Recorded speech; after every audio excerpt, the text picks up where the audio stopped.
पुलगाव येथून जवळच असलेल्या देवळी तहसीलमधील लोणी या गावातील शेतकरी मनोज भोयर यांच्या इंझाळा शेत शिवारात असलेल्या 4 एकर क्षेत्रावर शेतामध्ये कापूस व तूर पिकाची लागवड केली होती। पिकाला पाते, फुले, बोंड भरपूर प्रमाणात होते, परंतु गेल्या 2 दिवस अगोदर ते शेतात गेले तर त्यांना वेगळाच प्रकार बघायला मिळाला। कापसाचे पूर्ण झाड वाळलेले होते। जवळपास अर्धा एकर क्षेत्रामध्ये कापूस पीक त्यांचे नष्ट झालेले आहे। त्यामुळे त्यांच्यावर एक नवेच आर्थिक संकट ओढवले। कापूस एकाएकी वाळल्याने हा रोग कोणता असावा याच विवंचनेत हे शेतकरी पडले आहेत। अशा परिस्थितीत कृषी विभागाच्या योग्य मार्गदर्शनाची गरज शेतकऱ्यांना आहे।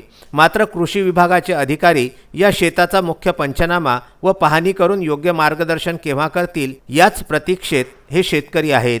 असाच प्रकार गेल्या 2 वर्षे अगोदर शिरपूर या गावामध्ये घडला होता। त्याही शेतकऱ्यांची 1 एकर क्षेत्र पूर्ण वाळले होते। त्यामुळे त्या शेतकऱ्यांचे मोठ्या प्रमाणावर नुकसान झाले होते। लवकरात लवकर जागेची पाहणी व्हावी, पंचनामा व्हावा व योग्य उपाययोजना करण्यात यावी आणि मदत करण्यात यावी अशी मागणी शेतकऱ्यांनी केली आहे।